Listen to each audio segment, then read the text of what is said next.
মন্ত্রী বিকাশ দেববর্মার আশ্বাসে অবশেষে আত্মসমর্পণকারী বৈরীদের অবরোধ প্রত্যাহার হলো। রীতিমতো আজ সকাল থেকেই দেখা গেছে 7 দফা দাবি দাওয়াকে সামনে রেখে আত্মসমর্পণকারী এনএলএফটি জঙ্গি সদস্যদের দেখা গেছে যে অবরোধ এবং উত্তেজনা। তবে জানা এই পুরো ঘটনায় এবার মন্ত্রীর হস্তক্ষেপ, জনকল্যাণ দপ্তরের মন্ত্রী বিকাশ দেববর্মার হস্তক্ষেপে অবরোধ প্রত্যাহার হয়। আন্দোলনকারীদের অভিযোগ যে আত্মসমর্পণের পর সরকার তাদের জন্য কি কি সুবিধা বা পুনর্বাসনের ব্যবস্থা রয়েছে সেই বিষয়টা যথাযথভাবে জানানো হয়নি। দীর্ঘদিন ধরে এই বিষয়টি নিয়ে অসন্তোষ থাকলেও কার্যকর সমাধান না হওয়ায় শেষ পর্যন্ত জাতীয় সড়ক অবরোধের সিদ্ধান্ত নেয় আত্মসমর্পণকারী বৈরীরা। তবে তাদের এই অবরোধের কথা শুনেই ঘটনাস্থলে উপস্থিত হন মন্ত্রী বিকাশ দেববর্মা এবং তাদের সাথে কথাবার্তা বলার পর এই অবরোধ প্রত্যাহার হয়। দেখাবো সে সময়ের ছবি।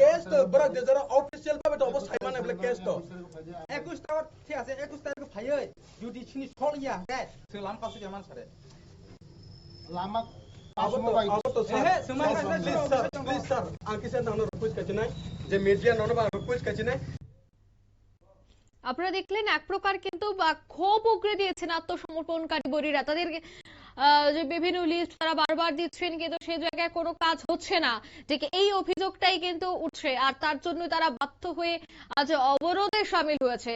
প্রচুর পরিমাণে পুলিশ কিন্তু সেখানে মোতায়েন করা হয় হাতায় কতরে। এই বিষয়ে কি বলছেন মন্ত্রী বিকাশ দেববর্মা, শোনাবো। নমস্কার সমস্ত মিডিয়া বন্ধুদেরকে। আজকে কল্পজয় ত্রিপুরার নেতৃত্বে আমাদের হাতাই কতরে তারা আজকে রাস্তা অবরোধ করার ঘোষণা করেছে। তার জন্যই কথা বলার জন্য এসেছে এখানে। রাস্তা অবরোধ করে কোনোদিন সমস্যার সমাধান হয় না, কথার মাধ্যমেই টেবিলের মাধ্যমেই সমস্যার সমাধান হয়।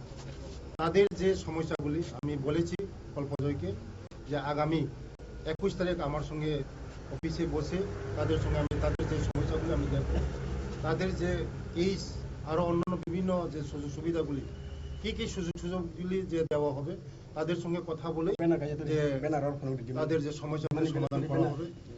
কোনোদিন রাস্তা অবরোধ করে কোনোদিন সমস্যার সমাধান হয় না। আমরা চাই এই ত্রিপুরা রাজ্যকে এগিয়ে নেওয়ার জন্য একসাথে হাতে কাঁধ মিলে হাতে হাত মিলে এক ত্রিপুরা শ্রেষ্ঠ ত্রিপুরা বিকশিত ত্রিপুরা করার লক্ষ্যে আমাদের রাজ্য প্রফেসর মানিক স্যারের নেতৃত্বে আমাদের সরকার যেভাবে ডেভেলপমেন্ট হচ্ছে, আমাদের কোনোদিন 35 বছরে জনজাতিদের কোনো ডেভেলপমেন্ট হচ্ছে না। আমাদের সরকার আসার পরে ট্রাইবেলদের সব কিছু হচ্ছে, শিক্ষা দীক্ষা কোন, রাস্তা কোন, পানীয় জলে বলুন, ঘর বলুন, সব কিছু হচ্ছে। তাদের যে সমস্যাগুলো আমি দেখবো, তার জন্য আমি তাদের সঙ্গে দেখা করে এসেছি। আমাদের রাজ্যের জনপ্রিয় মুখ্যমন্ত্রীর নির্দেশে আমি এসেছি তাদের সঙ্গে কথা বলে।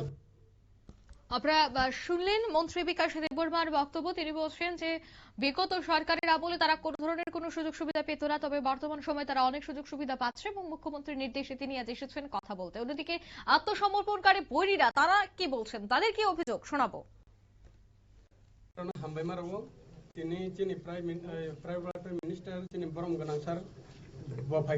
বিকাশ দেববর্মা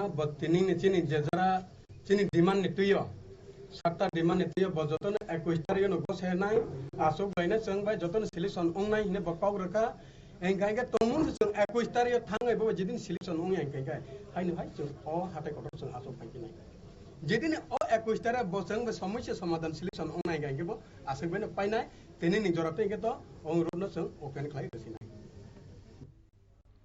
আপনারা শুনলেন, অর্থাৎ এই নিয়ে কিন্তু তারা একরাশ ক্ষোভ উগরে দিলেন। এখন নজর 21শে আগস্টের দিকে, কারণ 21শে আগস্ট হতে চলেছে বৈঠক, আর সেই বৈঠকে 7 দফার দাবির যদি সমাধান না হয় তবে আগামী দিনে তারা বৃহত্তর আন্দোলনে নামতে চলেছে বলেই সরাসরি হুঁশিয়ারি দিয়েছে আত্মসমর্পণকারী বৈরীরা। তবে সেই জায়গায় শুভবুদ্ধি সম্পন্ন মহলে প্রশ্ন হচ্ছে, যে কোনো দাবি আদায়ের লক্ষ্যে বিগত 1 বছর যাবত বা চলতি 1 বছর যাবত প্রায় প্রতি মাসে বা 2 মাস অন্তর অন্তর একটি অবরোধ দেখা যাচ্ছে। বিশেষ করে হাতায় কতরে অবরোধটি হচ্ছে। যেহেতু এটি একটি জাতীয় সড়ক, সেক্ষেত্রে ভোগান্তির শিকার হতে হচ্ছে মানুষজনকে। অন্যদিকে মন্ত্রীর নির্দেশে বা মন্ত্রীর সাথে বৈঠকও হতে দেখা যাচ্ছে বৈরী সংগঠনগুলির। তবে আত্মসমর্পণকারী বৈরীরা যদি মন্ত্রীর সাথে বৈঠক করেন, তারপর কেন সমাধান বেরিয়ে আসছে না?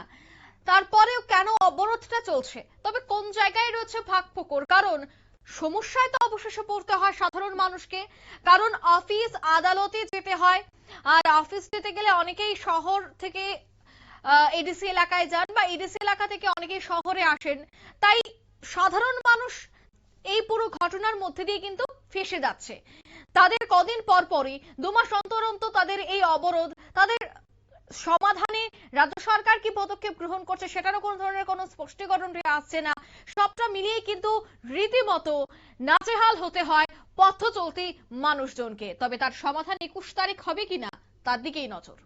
নিয়ে নিচ্ছি ছোট্ট একটি বিজ্ঞাপন বিরতি, সঙ্গে থাকুন।